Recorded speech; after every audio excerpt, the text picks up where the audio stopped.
Good evening, everyone. My name is Nick Sandmann, and I'm the teenager who was defamed by the media after an encounter with a group of protesters on the steps of the Lincoln Memorial last year.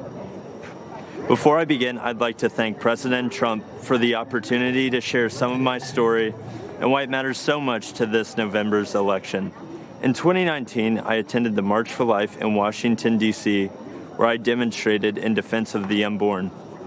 Later that day, I bought a Make America Great Again hat because our president, Donald Trump, has distinguished himself as one of the most pro-life presidents in the history of our country, and I wanted to express my support for him too.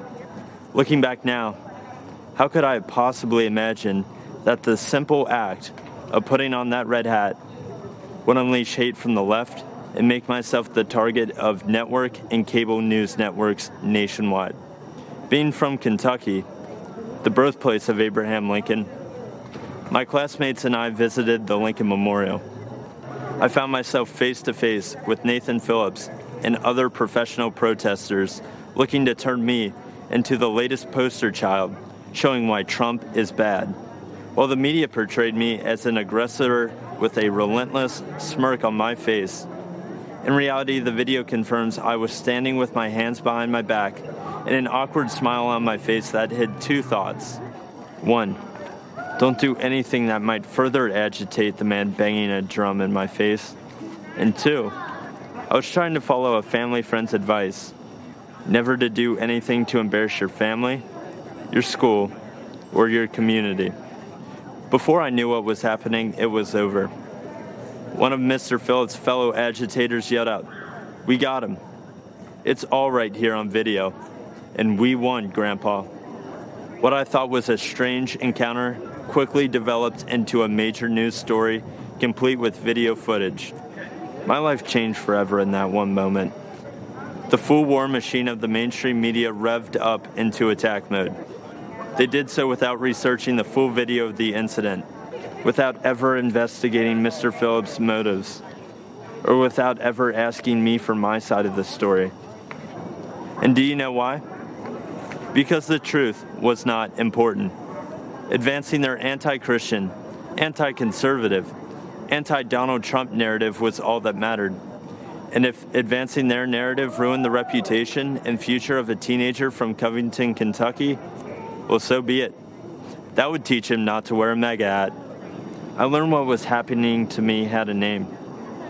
It was called being canceled, as in annulled, as in revoked, as in made void. Canceled is what's happening to people around this country who refuse to be silenced by the far left. Many are being fired, humiliated, or even threatened. And often, the media is a willing participant. But I would not be canceled. I fought back hard to expose the media for what they did to me, and I won a personal victory. While much more must be done, I look forward to the day that the media returns to providing balanced, responsible, and accountable news coverage. I know President Trump hopes for that too. And I know you'll agree with me when we say that no one in this country has been a victim of unfair media coverage more than President Donald Trump. In November, I believe this country must unite around a president who calls the media out and refuses to allow them to create a narrative instead of reporting the facts. I believe we must join a president who will challenge the media to return to objective journalism. And together, I believe we must all embrace our First Amendment rights and not hide in fear of the media or from the tech companies or from the outrage mob either. This is worth fighting for. This is worth voting for. And this is what Donald Trump stands for. Thank you all for listening to me tonight. And one more thing. Let's make America great again.